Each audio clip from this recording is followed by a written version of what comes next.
네, 오늘도 성경 말씀을 인용해서 내가 환난 중에라고 하는 제목으로 말씀을 나누겠습니다.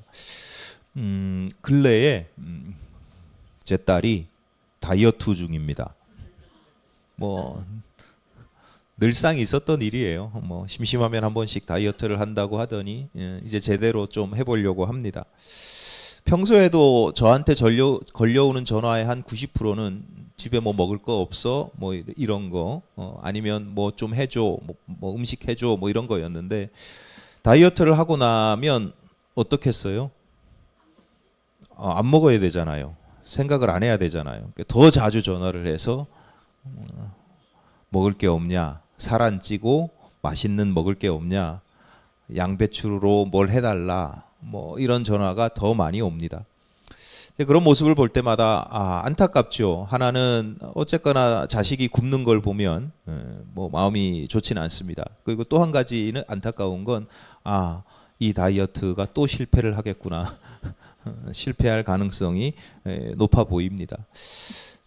그럴 수밖에 없죠. 이제 굶으니까 배가 허기가 지는 게 느껴지는 거잖아요. 내가 머리로 생각하는 게 아니고 내가 허기를 계속 느낀단 말이에요.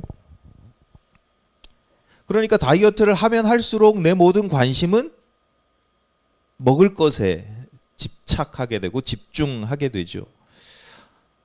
하루 종일 허기진 상태니까 24시간 공복에 아침에 눈 뜨면 그리고 저녁에 눈 감고 자기 전까지 계속 음식 생각뿐이에요. 그래서 제가 그러거든요.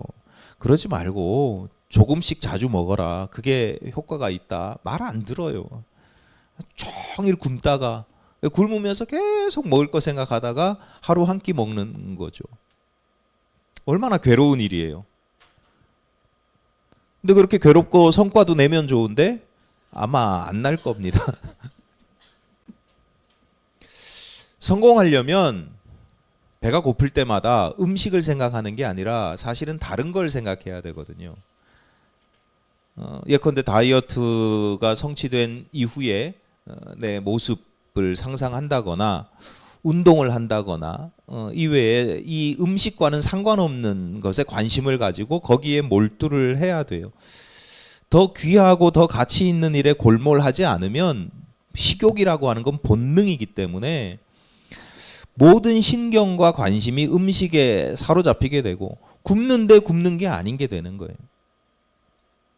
옛어른의 말씀이 딱 맞습니다. 옛어른이 제가 어렸을 때 어머니가 저보고 딱 그랬어요. 아이고 옛날 어른들이 게으른 선비 책장만 샌다고 그랬는데 책장만 넘긴다고 그랬는데 똑같구나 이렇게 말씀하셨어요. 이 선비가 공부를 하면 책의 내용에 막 몰입하면 시간이 가는 줄 모르죠. 공부가 저절로 됩니다. 힘들지 않고 지혜를 얻고 지식을 쌓아가는 게 이런 거구나 깨닫고 지식을 쌓아가는 게 재밌어요. 그런데 왜 게으른 선비가 책장만 넘겨요? 책장만 세요? 하기는 싫은데 공부를 해야 되니까 내가 몇 장 봤나.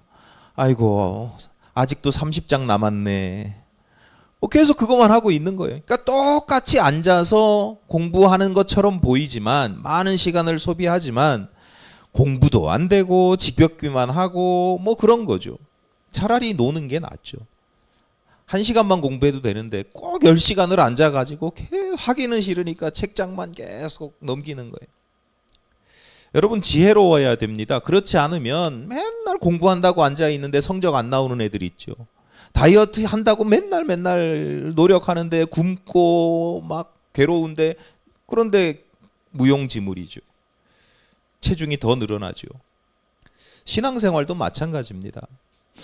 여러분의 신앙생활을 한번 살펴보십시오. 10년이 되고 20년이 되고 50년이 되고 어떤 분은 평생 신앙생활 했는데 그만큼의 성과를 내고 있습니까? 아니면 그냥 게으른 선비 책장 넘기듯 예배당에 앉아있고 기도를 하는 것 같긴 한데 내 생각은 관심은 딴 데 있고 오늘날 성도들을 보면 딱 그런 것 같아요. 게으른 선비 책장만 넘긴다. 책장만 샌다. 이스라엘 백성들이 날마다 금식하면서, 구약시대 이스라엘 백성들이 날마다 금식하면서 기도를 해도 하나님께서 왜 도대체 우리의 기도를 들어주시지 않으시지? 라고 한탄한 적이 있어요. 그러니까 하나님께서 답답하시니까 선지자 이사야를 통해서 뭐라고 말씀하시냐면 이렇게 말씀하세요. 내가 기뻐하는 금식은 흉악의 결박을 풀어주며 멍에의 줄을 끌어주며 압제당하는 자를 자유하게 하며 모든 멍에를 꺾는 것이 아니겠느냐. 또 줄인 자에게 네 양식을 나누어 주며 유리하는 빈민을 집에 들이며 헐벗은 자를 보면 입히며 또 네 골육을 피하여 스스로 숨지 아니하는 것이 아니겠느냐.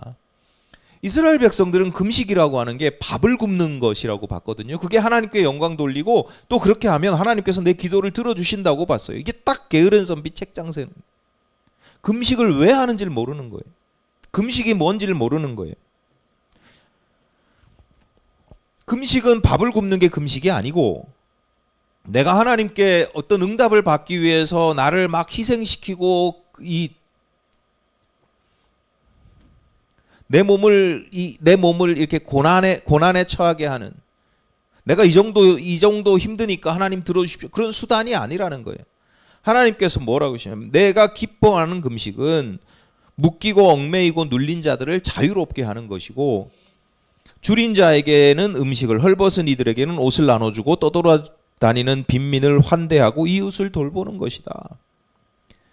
여러 끼니의 밥을 굶는 것보다 이웃에게, 배고픈 이웃에게 밥 한 끼 나눠주는 게, 그게 하나님께서 기뻐하시는 금식이라고, 금식의 진정한 의미다라고 말씀하시는 거예요. 아니 다른 표현도 많은데 이것을 왜 금식이라고 표현하십니까? 여러분, 이웃에게 뭘 나눠주는 게 왜 금식이에요? 유리하고 방황하는 자들을 내 집에 들여서 돌보는 게 왜 금식이에요? 기뻐하시는 건 알겠는데 그걸 왜 금식이라고 하냐고요. 억눌리고 묶이고 핍박받는 자들을, 갇힌 자들을 자유롭게 하는 게, 풀어주는 게, 그게 왜 금식이냐고요. 그렇게 하려면 우리 스스로를 억제해야 돼요. 절제해야 돼요. 예를 들어 보세요. 여러분 주변에 줄인 자에게 음식을 나누어 준다. 뭐 마땅하고 당연한 일처럼 보입니다. 그러면 여러분은 얼마나 그것을 자주 실천하고 계십니까? 요즘 세상에 굶는 사람이 어디 있어요? 그러면 음식 말고도 많죠. 뭐 관심에 줄이고 인정받지 못하고 존중받지 못하고 갈급한 영혼들이 많아요. 그들에게 말 한마디라도 따뜻하게 무엇인가 베풀고 나눈 적이 있습니까? 이게 어려운 게 아니잖아요. 불가능한 일이 아니란 말이에요. 마음만 먹으면 할 수 있어요. 근데 잘 안 돼요. 이게 여러분 관심이 없으면 아예 난 그런 거 안 해 하니까 난 관심이 없어서 미처 몰랐어 이럴 수도 있는데, 이 말씀에 관심을 가지고 그래 내가 한번 나누어 볼까 하고 해보면요 잘 안 돼요. 실제로 하려고 해도. 그 이유가 뭐냐? 내 마음에, 내 생각에 이렇게 가득 차 있는 생각들, 마음들이 있어요. 예를 들어 이런 거죠. 한 가지 우선적으로 힘든 거는 어쨌거나 내 걸 써야 되니까, 밥이든 관심이든 뭐 신경이든 내가 써야 되잖아요. 저 사람이 어떤지 내가 살펴야 되고 무슨 말을 해야 될지 고민해야 되고, 내가 살아가는 것도 힘든데 남까지 이렇게 돌본다고 하는 게, 베푼다고 하는 게 쉽지는 않죠. 나를 희생시켜야 되니까 뭐 굳이 요즘 사람들이 그렇게까지 하고 싶지는 않아요. 근데 그보다 더 힘든 게 뭐냐면, 꼭 누군가에게 베풀고 나누려고 하면 그 상대방의 자격을 물어요. 이걸 받을 만한 자격이 있나? 어떤 사람이 굶어. 그러면 마음속에 아이고 지난달에 흥청망청 썼으니까 굶지, 뭐 이런 거예요. 어디는 돈 많이 쓰대? 그리고는 뭐 자기 잘못이지 뭐, 자기가 앞가림 못해서 그런 거지 뭐. 자격을 따진단 말이에요. 매일같이 남들을 무시하니까 남들에게 존중을 받을 수가 있어? 지 할 말만 맨날 하고 남의 말 안 듣는데, 내가 좀 무슨 말 하려고 도와주려고 그래도 맨날 무시하고 남들을 무시하고 그러면 본인이 존중을 못 받는 거지 뭐. 그러니까 존중해 주려고 그러다가도 그 사람이 과연 그 존중을 받을 자격이 있느냐를 따지는 거예요. 제일 가까이 여러분 배우자를 생각해 보세요. 맨날 그런 거잖아요. 어떤 사람이 압제를 당하고 있어요. 아, 저 사람 참 불쌍해. 그런데 마음 한편으로는 압제당할 만한 이유가 있지. 갇힐 만한, 벌 받을 만한 이유가 있어. 그러니까 해야 된다라고 하는 당위가 있는 반면에 하나님께서 말씀하신 대로 인자와 사랑을 베풀어야 한다, 나누어야 한다라고 하는 당위가 있는 반면에 내 마음 한편에 가득 차 있는 게 그렇게 하지 않아도 되는 이유, 그렇게 하지 말아야 하는 이유들이 차고 넘치는 거예요. 그러니까 그런 마음들을 억제하고 절제하고 제거해내야, 비워내야 하나님의 뜻에 따라 순종할 수 있는 거예요. 여러분 맨날 하나님께 순종한다라고 하면서 안 되잖아요. 안 하는 거예요. 안 되는 게 아니라. 왜냐하면 순종하려면 내 마음에 그런 부정적인 생각들, 쓴뿌리들을 제거해내야 돼요. 저거 아주 꼴사나운데 미운데 그래도 하나님께서 하라고 하시니까 베풀어 주는 거지. 그냥 내 눈에 보면 자격이 없어요. 내가 나한테 뭘 받을 자격이 없다니까요. 미국에서 있었던 일인데 미국에서 이렇게 사업을 아웃도어 브랜드 사업을 잘 이렇게 한 사람인가 봐요. 그 사람이 이제 나름 부자인데 신실하대요. 이제 크리스찬인데 신실한 크리스찬이에요. 아침에 출근을 하다가 카페에서 간단하게 아침 식사를 하려고 햄버거를 하나 샀대요. 햄버거를 딱 사는 순간 아, 내가 오늘 아침에 아침 기도를 드리지 않았구나라는 사실을 깨달아서 햄버거를 딱 카페에서 받아들고 그 보통은 그 카페에서 먹어야 되는데 그 햄버거를 들고 카페 바깥 그 사람들이 있으니까 카페 바깥으로 나와서 한 구석에서 하늘을 향해서 두 손을 들고 이렇게 기도를 잠시 묵상으로 소리 내지 않고 기도를 하고 있었어요. 근데 흑인 아이가 어린 아이가 제가 볼 때 한 6살, 7살 뭐 그 정도 되는 흑인 아이가 이렇게 조심스럽게 다가와서 조심스럽게 묻더래요. 혹시 도움이 된다면 제가 1달러를 드려도 될까요? 노숙자인 줄 알아요. 먹을 걸 들고 카페 바깥에서 하늘을 향해서 이러고 있으니까 노숙자인 줄 알았대요. 근데 이 아이가 평소에 늘 노숙자를 돕고 싶은 마음이 있었는데 이 아이도 가난한 집 아이고 아직 어린 아이라서 돈이 없었대요. 한 번도 돈이 없으니까 도와주고는 싶은데 돈이 없었는데 마침 그날 1달러가 생긴 거예요, 자기한테. 그래서 1달러를 생겨서 이렇게 하는데 그 딱 노숙자가 보니까 이 아이한테는 그게 기회인 거죠. 달려가가지고 냅다 혹시 필요하시면 이거 1달러 드려도 되냐고. 사연을 들은 그 노숙자 아니 아웃도어 사장님이 얼마나 얘가 기특했는지 카페에 데리고 들어가서 풍성하게 아침을 사 먹이고 그 아이에게도 그리고 자기 매장으로 데리고 가서 너 갖고 싶은 걸 다 골라라. 다 주겠다. 그래서 아이가 신나게 해서 막 다 골라서 가져갔나 봐요. 그랬더니 주변 사람들이 묻습니다. 굳이 그렇게까지 할 필요가 있냐? 애가 착각해서 뭐 선행을 베풀어서 그냥 밥 한 번 사주면 되지. 굳이 그걸 매장까지 와가지고 데리고 가가지고 그 많은 걸 다 너 갖고 싶은 거 다 가져 이렇게 할 필요까지 있었느냐라고 물어보죠. 사람들이 궁금하니까 굳이 왜 그랬냐 물어보니까 이 사람의 대답이 참 의미심장합니다. 그 아이가 나를 위해서 자신의 전 재산도 아끼지 않았잖아요. 그러니까 누군가에게는 1달러에 불과하지만 그 아이에게는 그게 자기 전 재산인 거예요. 그 1달러가 된 1달러니까 우리는 뭐 필요 없을 수도 있고 가볍게 생각할 수 있지만 그 아이에게는 필요 없는 돈이 아니잖아요. 자신의 필요를 생각하면 내 필요를 생각하면 10센트도 1센트도 나눠줄 수가 없는 거죠. 그런데 그의 관심이 나의 필요가 아니라 나눔의 기쁨, 누군가의 생명을 살리는 일, 뭐 아직 어리니까 거기에 대한 깊은 생각이 없더라도 누군가에게 그렇게 감동을 받고 또는 배웠을 때 그 마음을 가지고 있는 그 마음이 더 큰 거죠. 똑같은 1달러지만 똑같은 전 재산이지만 그것을 바라보는 시선이 다르다는 거예요. 신앙생활이라는 게 이런 거예요. 신앙인의 삶이라고 하는 게 이런 거예요. 여러분 신앙생활 수십 년 한다고 뭐 얼굴에서 광채가 나거나 뭐 후광이 막 뒤에 오로라가 막 아우라가 후광이 있거나 뭐 그런 게 아니잖아요. 갑자기 열심히 기도한다고 돈이 떨어지는 것도 아니고 슈퍼맨이 되는 것도 아니고 성인군자가 되는 것도 아니고 제가 늘 그러잖아요. 뭐 하나님 나 목사로 세웠으면 기도하면 좀 10번 기도하면 한 번이라도 좀 들어주시면 얼마나 좋냐고. 특히 누가 아플 때 아픈 사람 위해서 기도할 때 정말 참 마음이 힘들어요. 신앙생활을 그렇게 하고 목사로 세워놨는데 하나님 뭐 우리가 특별히 막 무능하거나 못나지 않더라도 그렇게 막 탁월하지 않잖아요. 그런데요, 신앙생활, 신앙인들의 특징이라고 하는 게 그런 데서 드러나는 게 아니라 그런 기적과도 같은 일들, 막 그런 신기한 일들에서 드러나는 게 아니라 신앙인들의 삶에는요, 살아있는 신앙인들, 하나님을 잘 믿는 신앙인들의 삶에는요, 감동이 있어요.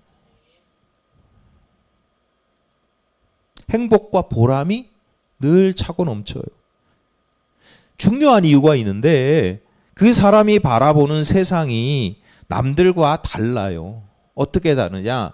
나의 필요만 보는 게 아니라 나의 필요라고 하는 프리즘을 안경을 끼고 세상을 보는 게 아니라 하나님의 영광이라고 하는 안경을 쓰고 세상을 바라보기 때문에 어떻게 하는 게 하나님께 영광이 될까라고 하는 생각을 가지고 관점을 가지고 살아가면 사람들에게 감동을 주는 거예요. 하나님의 뜻을 구하는 거죠. 내가 가진 재산이 전 재산이 1달러든 전 재산이든 내가 가진 것 아니면 따뜻한 미소 한 모금이든 말 한마디든 그것을 위해서 사용하게 되는 거죠. 나의 필요만 위해서 사용하는 삶이 얼마나 삭막하고 각박합니까? 우리가 살아가는 이 세상 그래서 감동이 없단 말이에요.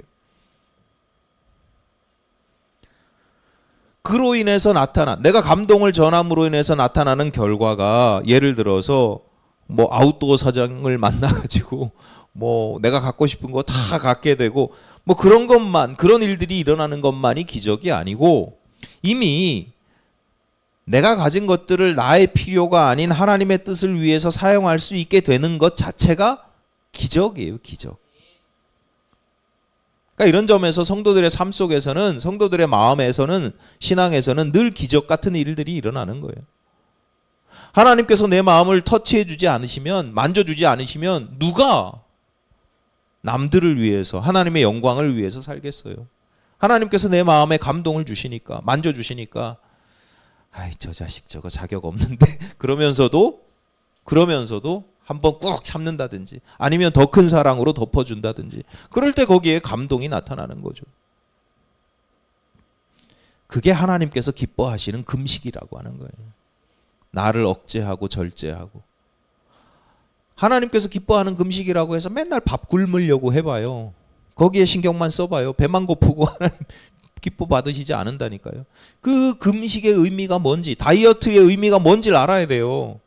그냥 굶는 게 다이어트가 아니에요. 다른 데 관심을 가져야 다이어트가 되는 거예요. 신앙생활도 마찬가지예요. 내가 신앙생활 제대로 하면 하나님께서 기뻐하시는 금식을 하면 신앙생활 전혀 안 힘들어요. 게으른 선비 책장 넘기듯 신앙생활 하니까 예배 시간에 앉아 있어도 목사님이 말씀하셔도 뭐 아유 또 맨날 하는 소리 또 하고 지겹고 재미없고 왜 그렇게 신앙생활 하시냐고요. 오늘 본문에 표제가 있습니다. 성전에 올라가는 노래입니다. 오늘 본문인 시편 120편부터 134편까지 15편의 시에 붙어있는 제목이 성전에 올라가는 노래입니다. 고대 이스라엘 백성들은 절기가 되면 매주 예배를 드리는 게 아니라 절기가 되면 그 절기마다 한 일주일씩 성전을 찾아가서 그 성전에서 제사를 예배를 드렸습니다. 그런데 성전이 오직 한 곳 예루살렘에 있었기 때문에 그리고 백성들의 삶의 자리는 제각각이었기 때문에 예루살렘이라고 하는 곳이 이스라엘의 남쪽 맨 끝은 아니고 남쪽 부분에 있거든요.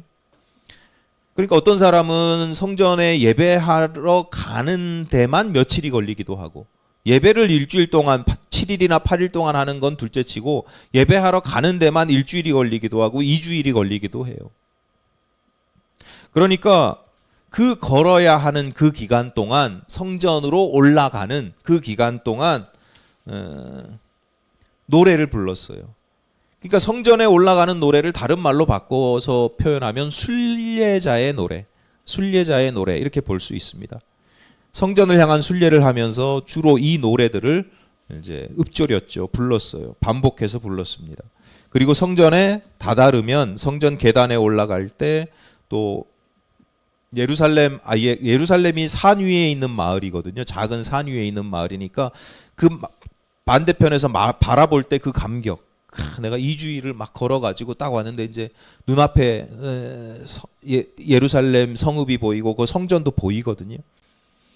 막 그 감격을 가지고 노래를 하고 내려갔다가 다시 올라가는 내내 반복해서 15편의 노래를 계속해서 반복해서 부르는 거예요. 오늘 본문은 그 중에 첫 번째 노래, 첫 번째 노래이고 오늘 첫 번째 노래 중에 첫 번째 구절을 우리가 오늘 본문으로 삼았는데 이렇게 시작됩니다. 내가 환난 중에 여호와께 부르짖었더니 내게 응답하셨도다. 자, 성전을 찾는 사람의 첫 번째 이유, 내가 왜 성전을 찾느냐면, 내가 왜 순례의 길을 가고, 내가 왜 하나님께 나아가냐면, 뭐 때문에? 환난 때문에.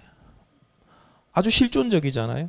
우리들의 모든 내 삶의 자리가 너무 힘든 거예요. 고통스러운 거예요. 환난은 단순한 어려움이 아니라 난이라고 하는 건 재난이고 환이라고 하는 건 그것 때문에 내 마음이 아픈 거예요. 그러니까 외적인 어려움과 내적인 고통을 다 통틀어서 표현하는 게 환난이에요.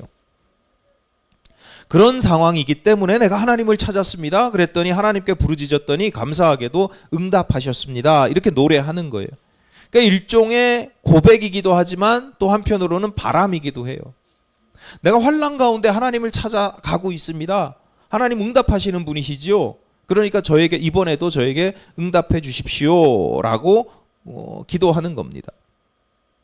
시인이 그냥 습관적으로 절기를 따라 주일이니까 그냥 교회 가는 날이네 그러고 오는 게 아니에요. 교회 갈 때마다 성전에 갈 때마다 하나님을 만날 때마다 나를 힘들게 하고 나를 고통스럽게 하고 멸망케 하는 환난에서 벗어나고 싶은 간절한 소망을 품고 가는 거예요. 목적을 가지고 가는 거예요. 그리고 하나님께 나와 겸손히 그 바람을 아뢰면 하나님께서 응답해 주실 것이라고 하는 믿음과 기대가 있는 거예요. 여러분은 어떠세요? 벗어나고 싶은 환난이 있으세요? 있다면 뭐 어떤 종류? 내가 이 환난을 하나님께 벗어나고 싶다고 간구하면 기도하면 아뢰면 하나님께서 응답해 주실 것이라고 하는 그런 믿음도 있으세요? 그런 게 없으면 교회 나오는 재미가 없죠. 자, 시인에게는 그러니까 다 있어요. 다 있는데 그걸 좀 목적을 의식을 가지고 와서 하나님께 기도하고 말씀 속에서 하나님 응답해 주십시오. 뭐 이런 간구도 하고 그래야죠.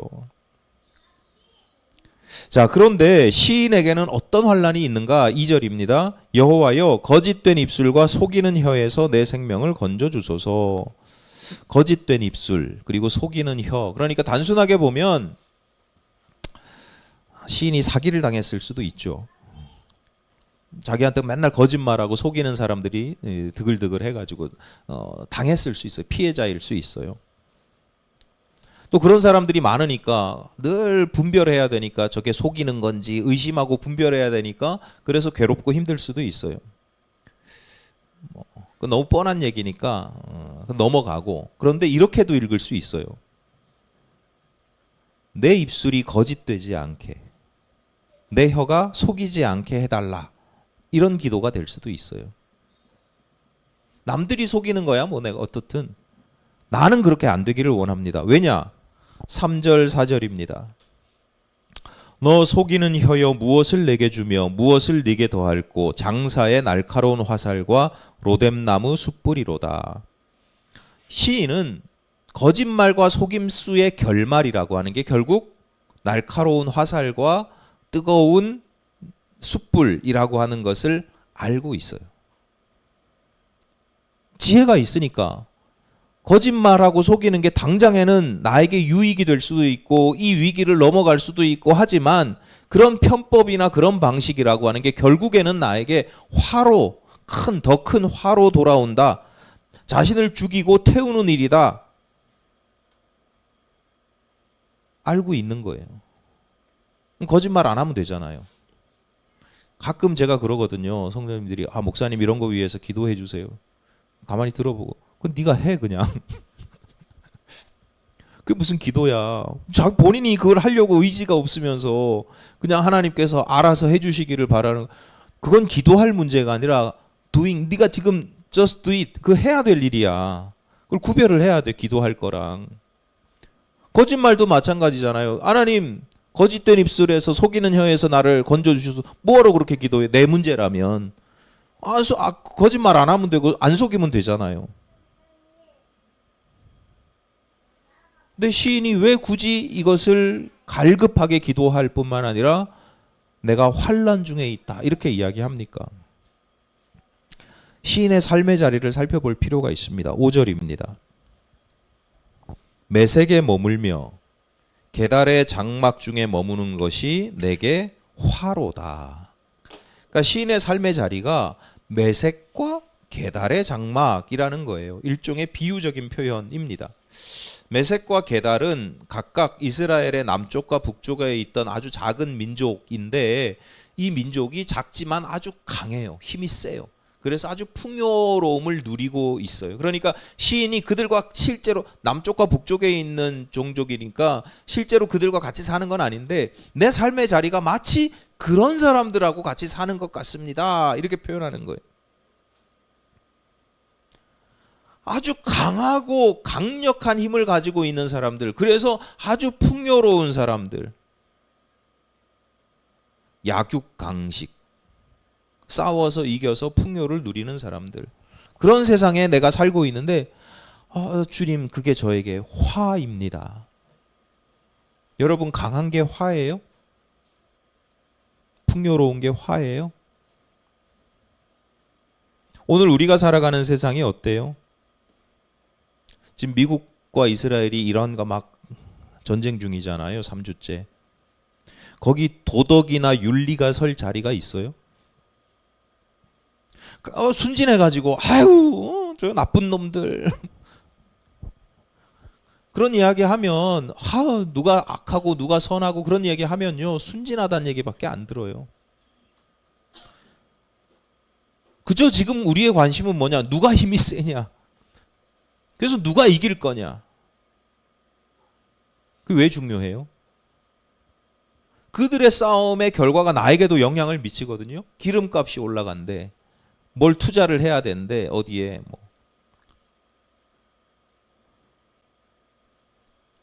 한쪽에서는 수백 명, 수천 명이 막 죽어가는데, 폭탄 한 방에 막 몇십 명씩 그냥 막 생명이 날아가는데, 근데 우리의 관심은 누가 이긴대? 야, 미사일을 어떤 미사일을 쐈는데 기가 막히대, 성능이. F-35가 떨어졌대. 누가 이기고, 왜 이기고 지느냐에 관심을 갖냐면 그게 우리가 힘에 관심을 갖는 거예요. 그리고 그 힘이 가지고 있는 이익, 힘이 얻어낼 수 있는 그 이익에 우리가 관심을 가지고 있는 거예요. 똑같아요. 메색과 게달의 장막에 살고 있는 시인이나 우리의 삶의 자리나 똑같아요. 그런데 시인은 그 삶의 자리를 화라고 이야기를 해요. 미국하고 이란과의 싸움만이 아니에요. 여러분 친구들, 교우들, 가족들 그 사이에서도 다 비슷비슷해요. 무슨 알고리즘에 의해서인지 모르겠는데 요즘 개인적으로 자주 이렇게 유튜브에 이렇게 막 뜨는 짧은 동영상 중에 한 종류가 처세술에 관한 동영상들이 떠요. 니체의 처세술. 예를 들어서 그런 내용에 누군가를 위해서 열심히 헌신적으로 일하지 마라. 결국엔 배신당한다. 은혜를 베풀지 마라. 배신당한다. 은혜를 베풀 때는 좋은 줄 알지만 베풀다가 멈추면 나쁜 놈 취급을 당한다. 그러니까 적당히 해라. 그런 내용들이에요. 일리가 없진 않습니다. 순진하게 살면 안 되죠. 네. 배신당하는 게 무서워서 열심히 일하지 말고 배신당하는 게 무서워서 은혜를 베풀지 말아야 되느냐. 이런 가치관이면 아까 처음에 말씀드렸듯이 처음부터 은혜를 못 베푼다니까요. 내 마음 가운데 금식이 안 돼요. 하나님께서 기뻐하시는 그 금식이 안 돼요. 쟤는 자격이 없어 이렇게 따지니까. 근데 은혜는 내가 돌아올 걸 기대하고 은혜를 베푸는 게 아니에요. 내가 열심히 일하는 건 그 사람을 위해서 하는 게 아니에요. 그 나의 책임이지. 어쨌거나 세속적인 가치에서 보면 처세술이 맞아요. 손해보는 일이니까요. 세상 사람들은요, 결국 내가 누군가에게 선대하고 은혜를 베풀고 잘 대해주는 것도 베풀더라도 그 이유라고 하는 게 결국은 더 큰 이익으로 돌려받기 위해서 또는 저 사람에게 내가 해코지 당하지 않기 위해서인 경우가 많지요. 그러니까 제가 문자 좀 쓰겠습니다. 구밀복검. 입으로는 꿀을, 말로는 말은 꿀처럼 단데 배에는 칼을 차고 있는 거예요. 내 뺏어갈 게 어디 있나. 복마전이라고도 하죠. 마귀가 엎드려 있는 전각. 표면적으로는 정각, 아름다운 정각, 화려한 정각이니까 그럴듯해 보이는데 따지고 보면 그 안에는 마귀가 탁 내부적으로는 부정부패, 비리, 온갖 음모가 끊이지 않고 얽히고 설켜 있는 곳. 정치인들 하는 거 봐요. 정치인들의 싸움을 보면 복마전 이러잖아요. 앞에서는 막 그리고 뒤에서는 막. 그래서 시인의 삶의 자리가 이렇다는 거예요. 시인은 이런 삶의 자리가 너무 힘들어요. 구밀복검. 그냥 차라리 입에 꿀만 보이면 괜찮다기보다 그나마 나은데, 아니면 배에 차고 있는 칼만 보면 그나마 좀 괜찮은데 세상에 온통 꿀과 칼을 같이 들고 있으니까 미치겠는 거예요. 이게 어떤 사람이 나한테 잘해줘도 그걸 믿을 수가 없는 거예요. 그래서 그곳에 거하는 것을 화라고 이야기합니다. 그들과 함께 어울리니까 나도 힘이 세요. 나도 풍요롭게 살 수 있어요. 그런데 화평이 없대요. 내가 힘이 세고 풍요롭게 살지만 화평이 없고 진리가 없고 다 거짓과 속임수뿐이래요. 그렇잖아요. 지금 전쟁 봐봐요. 어제 했던 말 오늘 바뀌고, 오늘 했던 말 내일 바뀌고, 뭐 거짓말을, 너무 뻔히 보이는 거짓말을 저렇게 뻔뻔하게 막 해대요. 숫싸움에 골몰하고. 그래서 시인은 너무 고통스럽습니다. 환난입니다. 괴롭습니다. 그래서 그곳을 떠나서 하나님의 전으로 지금 나아가고 있습니다. 라고 기도하는 겁니다. 노래하는 겁니다. 주님, 저에게 평화를 주십시오. 서두에 다이어트를 한다면서 자꾸만 실패하는 이유 중에 하나를 말씀드렸습니다. 게으른 선비가 책장만 넘기고 그 숫자만 헤아리듯이 우리가 신앙생활의 연조만 따지고 습관적으로 또는 억지로 신앙생활하는 성도들이 많다고도 말씀을 드렸습니다. 중요한 이유가 있어요. 왜 그러냐? 오늘날 많은 성도들의 신앙이라는 게, 예배 또는 신앙생활 이런 것들이요, 삶의 자리의 연장선인 경우가 많아요. 그러니까 내 삶의 자리에서 버려야 될 걸 다 버리고 하나님께 나오는 게 아니라 내 삶의 자리에 그대로 연장선, 그러니까 내 삶의 자리 중에 하나예요. 그러니까 내 삶의 자리가 약육강식이에요. 힘의 질서고 제국의 질서예요. 그런 삶의 자리에서 있다가 교회에 탁 와, 예배를 드려. 그럼 뭘 구하느냐? 하나님, 저 더 힘 세게 해주세요. 제가 세상에서 맨날 두들겨 맞거든요. 속거든요. 그러니까 세상에 나가서 내가 쟤네들 더 속일 수 있게 지혜를 주시고 더 센 힘을 주세요.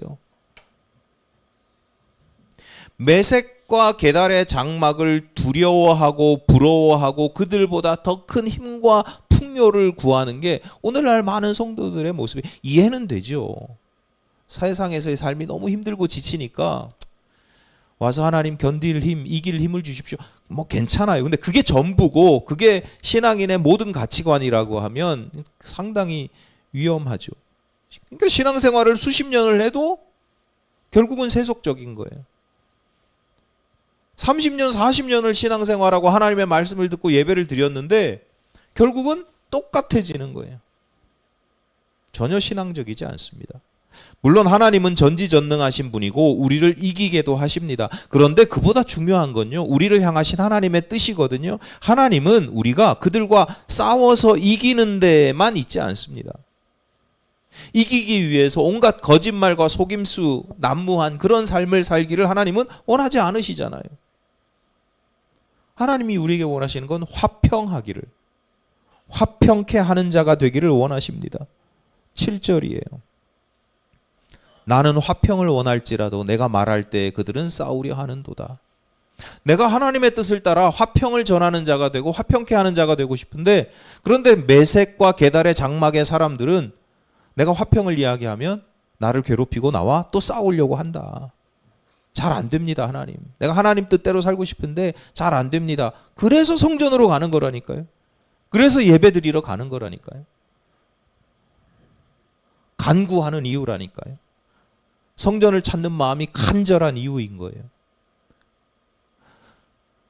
메섹과 게달의 장막에서 내가 힘이 약해요, 맨날 두들겨 맞아요, 그러니까 더 큰 힘을 주십시오라고 간절히 가는 게 아니라, 메섹과 게달의 장막에서 나는 화평을 전하고 싶은데, 화평을 이루고 싶은데 그게 잘 안 되는 세상이고 오히려 내가 그들에게 오염되고 전염되고 그들에게 물들고 나 또한 그들처럼 사는 것 같습니다. 이미 물들었습니다. 그래서 갈급한 마음으로 하나님 화평을 주십시오, 그 마음으로 하나님 뜻대로 살고 싶습니다, 그 마음으로 성전을 향하고 있는 겁니다. 오늘 설교 제목이 내가 환난 중에입니다. 여러분에게는 무엇이 환난입니까? 세상에서 당하는 어려움도 환난일 수 있죠. 그로 인한 걱정과 염려도 환난일 수 있습니다. 그런데 본문의 시인에게 환난이라고 하는 건 하나님의 뜻대로 살지 못하게 하는 게, 하나님의 뜻대로 살지 못하는 나의 연약함이 환난인 거예요. 그 강력한 힘과 아주 뜨거운 유혹, 강렬한 유혹이에요. 다행히도 지혜가 있어서 그렇게 살면 그 결말이 화살과 날선 화살과 숯불이라는 걸 알아요. 그래서 하나님을 찾고 하나님의 도우심을 구합니다. 이게 성도의 실존이죠. 성전에서 성전에 나아가는 것, 그래서 예배를 드리러 가는 것 그 자체에 감격이 있어요. 하나님께서 나를 위로해 주시고 하나님께서 나를 치유해 주시고 새롭게 하실 것을 믿고 알기 때문입니다. 여러분에게는 어떤 신앙적인 가치관이 있습니까? 얼마나 강렬하고 갈급하십니까? 나를 향한 하나님의 뜻이, 예를 들어서 세상에서 화평케 하는 자가 되든, 은혜를 베푸는, 기뻐하는 금식을 행하는 자가 되든, 사랑을 베푸는 자가 되든 뭐든 상관없어요. 그렇게 살지 못하는 삶의 자리, 그렇게 살지 못하는 나의 연약함이 나에게 환난처럼 느껴져야 되고, 그 하나님의 뜻을 계속해서 품고 사는 거예요. 하나님, 난 사랑을 베푸는데, 나는 은혜를 베풀려고 하는데 잘 안 돼요. 쟤네들이 나 무시하고요, 싸우려고 그러고요, 나 이용하려고 그러고요. 그래서 포기하는 게 아니라 다시 성전에 나와서 하나님께서 주시는 힘을 얻고 나아가는 거죠. 그럴 때 여러분의 예배에 감격이 있고 신앙생활에 진보와 성화가 나타나는 것입니다. 여러분의 삶의 자리에 진정한 환난이 무엇인지, 세속적인 어려움도 물론 안타깝습니다. 목사의 시선으로 하나님도 안타깝게 보실 거예요. 더 안타까운 건 우리 영혼이잖아요. 우리 영혼이 죄와 악 가운데 빠져서 힘의 질서와 제국의 질서에 빠져서 그렇게 그냥 분별 없이 살아가는, 더 안타까운 거죠.